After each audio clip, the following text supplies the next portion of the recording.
Live classes में आप सभी का स्वागत है। मैं आज आपके सामने जो हूँ दीपक बनर्जी के बारे में बताने जा रही हूँ। तो आप सभी से अनुरोध है कि प्लीज़ मेरे चैनल को सब्सक्राइब कीजिएगा और शेयर कीजिएगा। तो इनका जो जन्म था वो कब हुआ था, तो इनका जन्म कब और कहाँ पर हुआ था, तो इनका जन्म जो था ये 1936 में बारिसल शहर पश्चिम बंगाल में हुआ था। कहाँ पर हुआ था? बारिसल शहर पश्चिम बंगाल में हुआ था। ये जो थे किस रूप में जाने जाते थे? ये एक ग्राफिक कलाकार थे। कैसे कलाकार थे? ये एक ग्राफिक कलाकार थे। किस समकालीन ग्राफिक कलाकार ने तेल रंगों में काम करने के साथ साथ इटालियन मोजाइक तकनीक में काम किया? यानी इन्होंने तेल रंगों के साथ साथ किया, ग्राफिक कलाकारों में तेल रंगों से काम किया और फिर किस में किया? इटालियन मोजाइक तकनीक में। तो ये काम किसने किया था? दीपक बनर्जी ने। और ये जो कैसे कलाकार थे? ये एक ग्राफिक कलाकार थे। तो और इन्होंने जो है प्रिंट मेकिंग की जो शिक्षा ली थी, यानी ग्राफिक की जो शिक्षा ली थी, ये जो ली थी इन्होंने हिरेन दास से ली थी। किससे ली थी? हिरेन दास से। हिरेन दास से जो है इन्होंने शिक्षा ग्रहण की थी। ठीक है, अगला है दीपक बनर्जी ने किस महाविद्यालय से कला की शिक्षा ली थी? तो इन्होंने जो है कोलकाता जो महाविद्यालय था वहाँ से कला की शिक्षा ग्रहण की थी। और ये जो थे इसके साथ साथ जो है शास्त्रीय संगीत में भी रुचि रखते थे। कौन? ये जो आपके दीपक बनर्जी थे, ये किस में रुचि रखते थे? संगीत में भी। दीपक बनर्जी किस कला से प्रभावित कलाकार थे? तो ये जो थे तांत्रिक कला से प्रभावित थे। ये जो तांत्रिक कला से प्रभावित थे। कौन? दीपक बनर्जी। और इन्होंने जो है किस भारतीय कलाकार ने नई दिल्ली स्थित ऑल इंडियन हैंडीक्राफ्ट बोर्ड में डिजाइनर के पद पर काम किया था? यानी दिल्ली में जो डिजाइनर के पद पर किसने काम किया था? तो दीपक बनर्जी ने। इनके चित्रण की तकनीक कैसी थी? तो इनके चित्रण की जो तकनीक थी वो पश्चिमी तकनीक थी। कैसी तकनीक थी? पश्चिमी तकनीक थी। फिर जो है इनके बारे में इनके प्रसिद्ध छापा चित्र बिंदु, कौन सा चित्र? प्रसिद्ध छापा चित्र बिंदु एचिंग किस कलाकार ने चित्रित किया?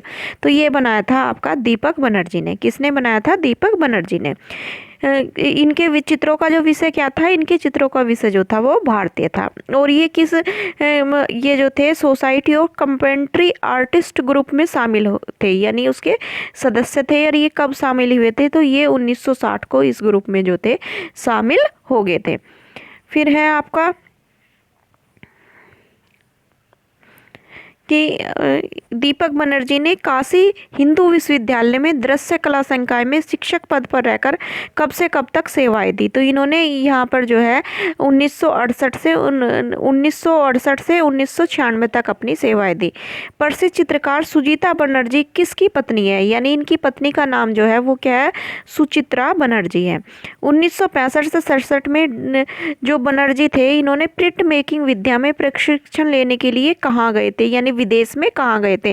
तो ये गए थे इटालियन सत्रह कला संस्था जो थी ये पेरिस में स्थित है। तो यहाँ से इन्होंने प्रिंट मेकिंग की शिक्षा ली थी। किसने? दीपक बनर्जी ने। आगे पूछा जाता है आपसे कि इनका जो था निधन कब हुआ था? तो इनका जो निधन जो था, इनकी मृत्यु जो हुई थी वो 2020 में हुई थी। और ये कहाँ से संबंधित थे? तो ये कलकत्ता से संबंधित थे। और मैं पहले ही बता चुकी कि इन्होंने शिक्षा किससे ली थी? तो हिरेन दास जी से इन्होंने शिक्षा ली थी। ठीक है, और ये इसके बाद जो है इन्होंने ये कैसे कलाकार थे? एक प्रिंट मेकिंग कलाकार थे। कहाँ रहते भी ये कहाँ पे थे? ये कोलकाता में ही रहते थे। दीपक बनर्जी के छापा चित्रों में किन आकृतियों को देखने को मिलता है? यानी किस तरह की आकृति जो थी इनकी में मिलती? तो इनकी में मिलती है आयत मिलता है, इनकी में वृत्त मिलता है, इनकी में त्रिभुज मिलता है और इनकी में वर्ग मिलता है। ठीक है, वर्ग जो है देखने को मिलता है। तो ये प्रमुख चीज़ें इनकी में मिलती हैं। और ये किस तरह के से कला से, मतलब तंत्र कला के प्रमुख उदाहरण माने जाते हैं। तो उसमें ही बिंदु का ऐसे ही उपयोग क्या करते हैं। और इनकी जो प्रसिद्ध चित्र जो थे वो कौन कौन से थे? यानी इनके जो थे वो चित्र कौन से थे? तो इनके चित्रों में था बिंदु था। बिंदु ये एचिंग में था। ज्ञान पुष्प परिमंडल था, ये कैनवास पर मिक्स मीडिया में बना था। विष्णु था इनका, ये भी कैनवास पर मिक्स मीडिया में था। भुवनेश्वरी था, कैनवास पर मिक्स मीडिया में था। 64 योगिनी था, ये भी इसमें था। देवी था, काली था, गौतम बुद्ध था, इनका चित्र गणेश जी था, श्री जगन्नाथ था। ये जो था, ये जगन्नाथ वाला जो था ये कैनवास पर एक्रेलिक था। बाकी सब किस में थे? ये जो थे इनके कैनवास पर मिक्स मीडिया में थे, और लक्ष्मी जो था ये भी मिक्स मीडिया में था। सिर्फ बिंदु एचिंग में था इनका, और ये जो था ये किस में बना हुआ था? एक्रेलिक में। बाकी सब जो थे इनके मिक्स मीडिया में थे।